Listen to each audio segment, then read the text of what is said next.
if you can hear me, Smithy, let me say, because the motion of impeachment against the Deputy President, pursuant to Articles 145 and 150 of our Constitution, is before the House tomorrow. And in line with our own standing orders, I'm not at liberty to get into the merits and demerits of the impeachment motion. I will have the opportunity to do that when the motion is before the House. But my quick reaction to what the Deputy President had to say tonight is one, is a very belated public playing to the gallery gimmick. He has simply tried to appeal to the court of public opinion, and of course, as you heard him, to the judiciary through the media. And if you listen carefully, he also tried to appeal to the media to support his sympathy-seeking gimmicks. It is the same gimmicks that you saw him exercise yesterday, unfortunately, in a church in his own compound at the official residence of the Deputy President. And it's the same thing that he has carried on with today. He has refused to address the substantive issues that are on the grounds of impeachment. He has gone into great lengths to try and explain the probate issues of the estate of his late brother.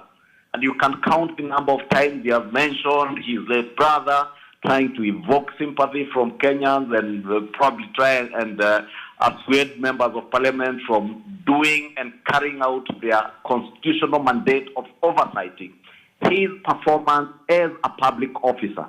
And I want to tell Deputy President Rigathi Gachagua, we are not on a sympathy seeking mission. We are not in the business of listening to his sympathy evoking gimmicks. We will look at the motion, the grounds as they were, because I have read those grounds. They are credible grounds that we will be able to articulate on the floor of the House tomorrow. As I said, I don't want to really dwell onto the merits and demerits of that. But a lot of untruths have been said also, Smithy. And that is the reason why Rigathi Gachagua tries to tap onto the media and tell the media, praise the media from one end of the mouth, but also have his staffer quickly run to him and tell him, I have been advised that you do not answer any more questions. This tells you and shows a man who is lying to Kenyans on national TV, but does not want to be held to account, not by members of the parliament who are constitutionally mandated to oversight and hold him to account, not by the members of the Fourth Estate that he claims he has a lot of respect for. If Rigathi Gachagua had any respect for anybody to hold him to account, he would at least have allowed members of the Fourth Estate to question him. You cannot speak to the nation for 2 hours and then tell them they cannot question you. I believe the journalists who are seated there also had questions lingering in their minds because they could read through the lines. And let me say, when the mover of the motion articulates his points on the floor of the House, Kenyans will be able to see where the truth lies. It is for the first time I hear that our sons who are in their 30s and probably less than 30, who have never borrowed a loan of even 600,000 shillings, all of a sudden, because you're a son of a deputy president, you can access loans of up to 600 million shillings in 2 years, Smithy. But let's get to that when we get to the floor of the House. The trial chamber is in the Senate.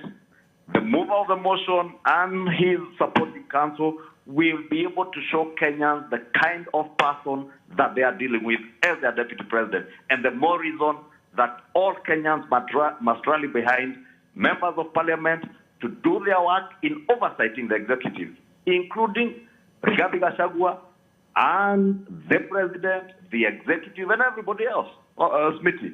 Therefore, let me say, we have our day tomorrow. He has had his 2 hours of live. We will have our day tomorrow, the whole day. And he will also have his 2 hours at the appointed time that he has already been communicated to him.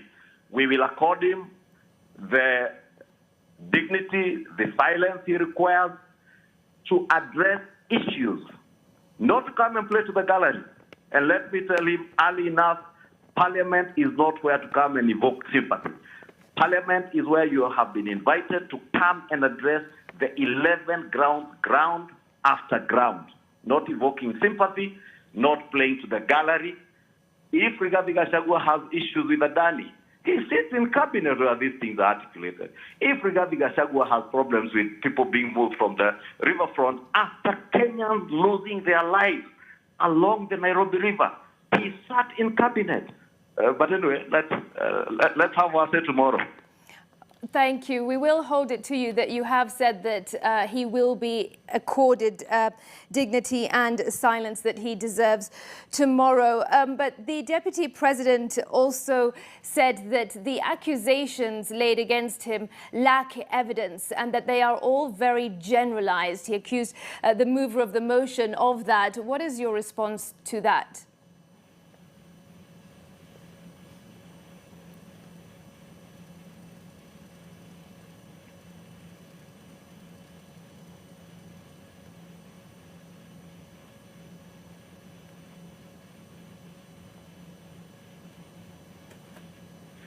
But if Deputy President Rigathi Gachagua truly believes that the mover has no evidence, then he has his day tomorrow in the National Assembly. God willing, I want to believe, since we have the numbers to impeach Rigathi Gachagua, he will have his day in the Senate, in the trial chamber, to refute the evidence that will be adduced before the House, before Kenyans, including video evidence, including documentary evidence, and even sworn affidavits and live witnesses who the mover committed when he tabled his motion, that he also be presenting live witnesses. When I hear Rigathi Gachagua, for instance, assert that the Kemsa mosquito net scandal is something that was never involved in.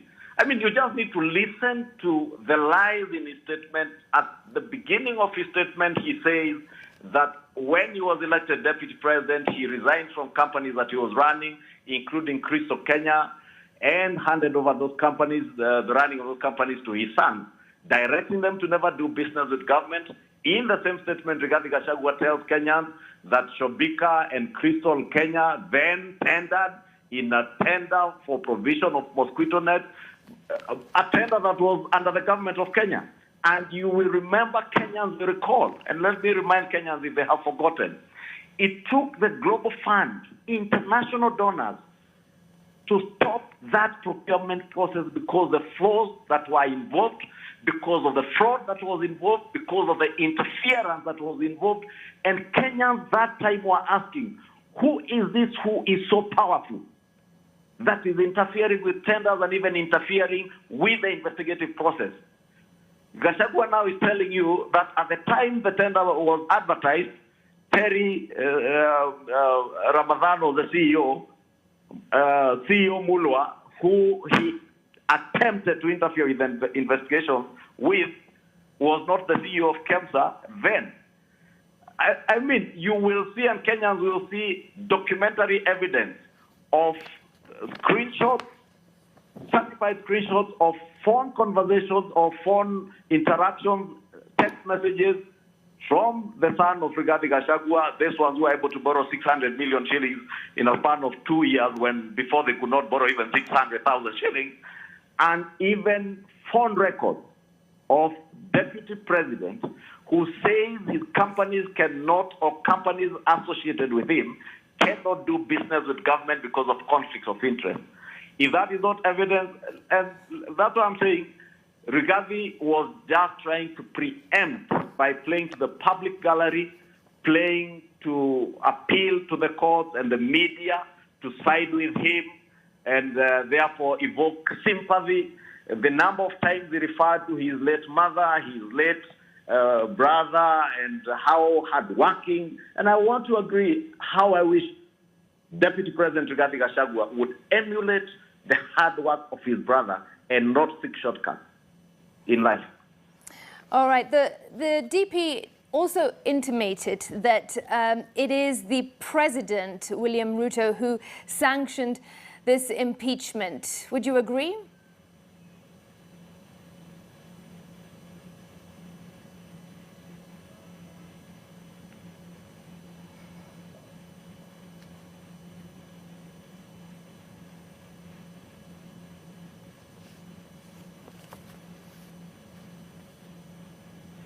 Smithy, I'll tell you, I would completely disagree.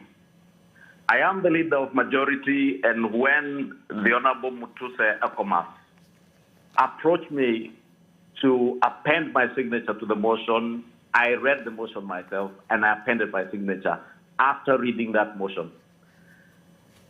Members of Parliament do not need the permission of President William Ruto or indeed anybody in the executive to impeach anybody. Members of Parliament simply exercise their oversight mandate in accordance with the Constitution. It is Deputy President Rigathi Gachagua who has been appealing to the President, including what he tried to do in church yesterday, belatedly so, to stop a constitutional process spelled out under Articles 145 to 151 of our Constitution. Therefore, we do not need the permission, we do not need the concurrence of President William Ruto. President William Ruto has not appended his signature to either the impeachment motion, nor shall we require him to assent to the motion after it is passed in the House. It is not a bill. I know Deputy President Rigathi Gachagua was only in the House for 4 years. He may not have had time to understand what kind of things end up with the President for assent, but maybe just to educate him, motions don't even go to the President for assent. It's only bills of Parliament that then become statutes that need presidential assent. And therefore, we have not had to refer to the President. If anything, Smithy, I can confirm to you, there were rumors last week, and many members of Parliament sent me to tell His Excellency the President that if, in accordance with the rumors, he was convening a parliamentary group meeting to try and stop them from this impeachment process, then he would have to replace the name of Rigathi Gachagua with the name of William Ruto on that motion. Otherwise, they were going to act and nothing was going to stop them. Not even the sympathy-seeking gimmicks of Rigathi Gachagua tonight, yesterday, and even if he comes and sheds tears on the floor of Parliament tomorrow, nothing can stop this motion other than him being able to convince members of Parliament and Kenyans on each of the 11 grounds that have been leveled against him. I heard him say that this was a shareholders' government because there are people who signed agreements. And let me take this opportunity, Smithy, to say it is not true that we did not sign something with President William Ruto, those of us who came from Mount Kenya region. When we settled on Rigathi Gachagua as Deputy President on Sunday, I think 14th May 2022, it was done for Rigathi Gachagua. He didn't care about anything and anybody else. It took about 7 to 8 of us, names I can name, the following week on Wednesday at 7 p.m. to sit with the then Deputy President William Ruto and agree with him, one, on the cabinet positions that would come to the people of Mount Kenya.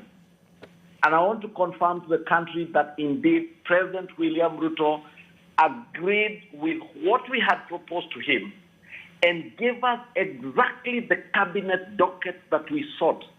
And we sought cabinet docket not to satisfy the ambitions of individuals. If anything, the only name we put on that list for appointment was the name of Professor Kithure Kindiki as Minister for the Interior. All the others, we put dockets that we thought were crucial to the needs and aspirations of the people of the Mount Kenya region. President William Ruto agreed with us. He signed on that document. I am the one who carried the folder that had that document. After it was signed, I handed over that document to one Professor Kithure Kindiki, who was the custodian of all coalition agreements. And to date, he has that document. Rigathi Gachagua has never seen it because for him, when he got the position that he so desperately got out of blackmail, that was the end for him. He didn't care about anybody else. He didn't care about the region. It is only now that he pretends to care about a region that he believes he can use again as a tool for blackmailing government and blackmailing his boss. Thank you, Smithy. All right, thank you. I do apologize for the delay in communication between you and I, so I'll put in two questions in one. The first part is to just confirm that you're saying that this impeachment was not sanctioned by the president. Of course, you do not need his permission for it to sail through, but I'm asking about the sanctioning. And secondly, what if the deputy president sails through? What next? Of course, that bridge will be crossed when we get there, but give us some insight from your perspective about the what next if the impeachment does not go through.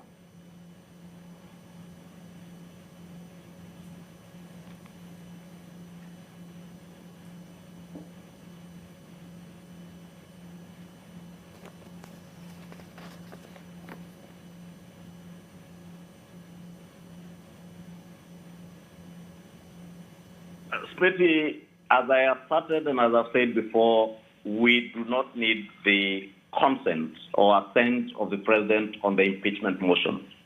And we never sought his permission. We have not discussed with the president on whether we should go on. And I told you when there were rumors last week that he may call for a parliamentary group meeting. A number of the members of the National Assembly, at least on the Kenya Kwanza coalition side, and quite a number from the opposition, did indicate to me, please tell the president not to attempt to interfere with the workings of parliament, and we will do our work in accordance with the provisions of our constitution and oversight his government, including his deputy president, and even him, we will oversight him. To Smithy, moving on to your second question, I do not see the possibility of this impeachment motion not sailing through. The grounds are solid, the evidence is solid, the deputy president is just trying to evoke sympathy. We will not vote on emotions, we will not vote on sympathy, we will not vote on other considerations as you would have imagined on ethnic grounds or regionalism or sectarian interests. I have had today a number of members of a few, the less than 30 members of parliament who are in the support, have been all over today enticing members with promises that members have said this is bigger than promises, this is bigger than the enticement. And I think from this evening, Kenyans also now do agree with us that it is completely untenable to have one Rigathi Geoffrey Gachagua, former member of parliament for Madera, former DO, and soon to be former deputy president, to continue serving in the high office. A high office that Kenyans bestowed with a lot of honor and dignity to him, but he has shown them indignity in how he has carried out himself in that office. He has disrespected Kenyans, disrespected the voters he claims who voted for him,